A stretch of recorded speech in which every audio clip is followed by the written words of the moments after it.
টাকার বিনিময়ে প্রবাসীদের সাথে ইমোতে কাজ করত রুবি নামের এই ভদ্রমহিলা।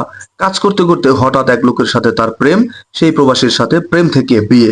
বিস্তারিত একটু আমরা তার কাছ থেকে জানবো কেন তিনি তার নামে অভিযোগ করছে। আসলে আপনি যাকে বিয়ে করেছিলেন তার সাথে ঘটনাটি একটু শুরু থেকে আপনি বলুন। শুরু থেকে বলতে গেলে কি, আমি ইমোতে কাজ করতাম। তো হঠাৎ করে ওনার সাথে আমার ইমোতে যখন কথা হয়, তখন ওনাকে আমার ভালো লাগে, সে আমাকে ভালো লাগে বলে। বলার পর অনেকদিন যাবত তার সাথে কথা বলেছি। কথা বলার পরে তাও 1-1.5 বছর কথা বলছি, বলার পরে মানে এই যে কথাটা বলেছেন এটা মূলত কি পারপাস, মানে ইমোতে যে কাজ করতেন সেই পরিচয়ে নাকি হ্যাঁ, ইমোতে যে কাজ করতাম ওই মাধ্যমে ওনার সাথে আমার পরিচয় ইমোতে। তো এইরকম করে 1-1.5 বছর ওনার সাথে কথা বলার পরে হঠাৎ করে উনি আমাকে বিয়ে করতে চায়। তো আমিও যে জগতে আছি, এই ইমুক কাজ যেগুলা করি এগুলা কাজ মনে করেন ভালো লাগে না। তো আমারও তো মনে চায় যে আমি একটা ভালো কিছু করি বা বিয়ে শাদী করে সংসার করি। তো এই ইমু কাজ করে তো অবশ্য আমার অনেক টাকা হয়েছিল, আমার অনেক টাকাও জমাইছি। তো টাকা দিয়ে তো ভাই জীবন যায় না আমাদের। তো আমাদের আচ্ছা, আমি একটা প্রশ্ন রাখতে চাই আপনার কাছে। আপনি বললেন যে ইমোতে কাজ করে আপনি অনেক টাকা গুছিয়েছেন, হ্যাঁ, কিন্তু টাকা দিয়ে মেয়ে মানুষের জীবন যায় না। আসলে এটা কেন? আমরা তো সাধারণত জানি টাকার কাছে পুরো দুনিয়া হার মানে। হ্যাঁ, টাকাটা যে সবকিছুতে হার মানে, টাকা হলে কাঠের পুতুলও কথা বলে, এরকম হয়। কিন্তু আমাদের যে একটা শারীরিক চাহিদা, যেটা ইমুতে আমরা কাজ করি, এগুলো তো মনে করেন লোকেও ভালো বলে না, সমাজও ভালো চোখে নেয় না।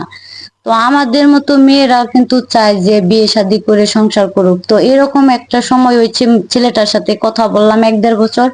এক কথা দুই কথা ওনার সাথে আমার প্রেম হয়ে যায়। পরে আমরা মোবাইলের মাধ্যমে বিয়ে করি। তো বিয়ে করার পরে অনেকদিন মনে করেন যে সে প্রবাসী ছিল আমাকে বিয়ে করার পরেও। তো হঠাৎ করে আমি ওনাকে একদিন বললাম যে তুমি আমাকে বিয়ে করছো, প্রায় বছর খানি হয়ে গেছে, তাহলে এখন তুমি দেশে চলে আসো। সে আমাকে মানে বলে, ফোনের মাধ্যমে বিয়ে হ্যাঁ হয়েছে এবং হ্যাঁ বিয়ে হওয়ার পরে আপনার স্বামী প্রবাসী ছিল। হ্যাঁ, প্রবাসী ছিল। আমরা ওই প্রবাসে থাকতাম, তো মোবাইলের মাধ্যমে কি আর আমরা বিয়ে করেছিলাম। আচ্ছা। তো ওনাকে যখন আমি দেশে আসতে বলি, সে বলে আমাকে যে পাসপোর্ট কি ভিসা নিয়ে ওখানে ঝামেলা হয়েছে, আসতে পারবে না, টাকা লাগবে অনেক। তো ওনাকে আমি বললাম যে কত টাকা লাগবে। সে আমাকে বলল যে লাখখানি টাকা লাগবে।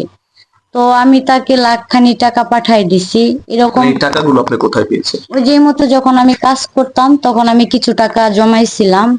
তো সে 7-8 লাখ টাকার মতো জমিয়েছিলাম, পর ওখান থেকে আমি ওকে 1 লাখ টাকা দিছি। তো 1 লাখ টাকা দেওয়ার পরেও বলছে যে আমার এই ঝামেলা, এই ঝামেলা, অনেক ঝামেলা দেখাইছে। তারপরে এমনি করে সে আমার কাছ থেকে প্রায় 6 লাখ টাকার মতো সে নিচ্ছে মানে নেওয়া। আপনার সেই প্রবাসী স্বামী হ্যাঁ আমার আপনার কাছ সে থেকে মানে ঝামেলা দেখিয়ে ধাপে ধাপে প্রায় 6 লক্ষ টাকা হ্যাঁ নিয়েছে, তারপর? হ্যাঁ, নেওয়ার পরে হঠাৎ করে দেখি ওনার মোবাইল সুইচ অফ। 3 মাস এর মধ্যে ওনার সাথে আমার কোনো যোগাযোগ নাই, মোবাইল বন্ধ তো বন্ধই। তো এখনো পর্যন্ত আর কোনো যোগাযোগ না, হয়নি প্রবাসী স্বামীর সাথে? না না, এখনো পর্যন্ত কোনো যোগাযোগ হয় নাই। তো আমার যেটা বুঝার আমি সেটা বুঝে নিয়েছি। তো শুনেন ভাই, যারা আমরা যেহেতু ইমুতে যখন কাজ করি, এগুলা কাজ হয়তো ভালো না। তো আমরা মাইয়া আমরাও চাই যে বিয়ে শাদী করে সংসার করি, সমাজে ভালোভাবে চলি। কিন্তু ওরা আমাকে ভালো হতে দিল না। একটা সময় অনেক খারাপ ছিলাম, তো আমি চেয়েছিলাম যে ওকে বিয়ে করে আমি হয়তো ভালো হব, ভালোভাবে চলবো। কিন্তু ওরা আমাকে ভালো হতে দিল না। আমি কিভাবে ভালো হব? আচ্ছা, আপনার কি মনে হয় যে আপনার সেই প্রবাসী স্বামী আপনার সাথে সংসার করার জন্য বিয়ে করেছিল নাকি আপনার টাকা পয়সা আত্মসাৎ করার জন্য বিয়ে করেছিল? না, সে আমার সাথে যদি সংসার করার মতো ইচ্ছা তার থাকতো, তাহলে ধাপে ধাপে আমার কাছ থেকে সেইভাবে টাকা নিত না। আমার এই কষ্ট সবকিছু জানার পরে সে আমাকে বিয়ে করছে, এইভাবে টাকাটা সে নিত না। আমার মনে হয় সে আমার সাথে প্রতারণাই করেছে। মানে মূলত বিষয় হচ্ছে তিনি আপনার সাথে প্রতারণা করার জন্যই আপনাকে হ্যাঁ বিয়ে হ্যাঁ করেছে হ্যাঁ এবং ধাপে ধাপে টাকা নিয়েছে। হ্যাঁ হ্যাঁ, এটাই হয়েছে, এটাই এখন মনে হয়। যাই হোক দর্শক, আপনারা দেখতেই পারলেন যে ইমোতে কাজ করা এই বোনের গল্পটি শুনলেন।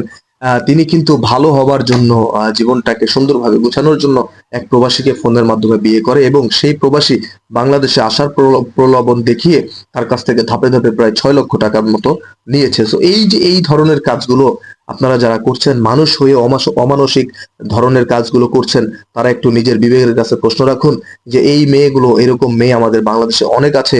তারা ভালো হতে চায়, তারা সুন্দর একটি জীবন গড়তে চায়, কিন্তু আমাদের আপনাদের মতো কিছু অসাধু ব্যবসায়ীর কারণে কিন্তু তারা ভালো হতে পারে না। তো এই ধরনের কাজগুলো যারা করছেন তারা অবশ্যই এই কাজগুলো থেকে বিরত থাকবেন।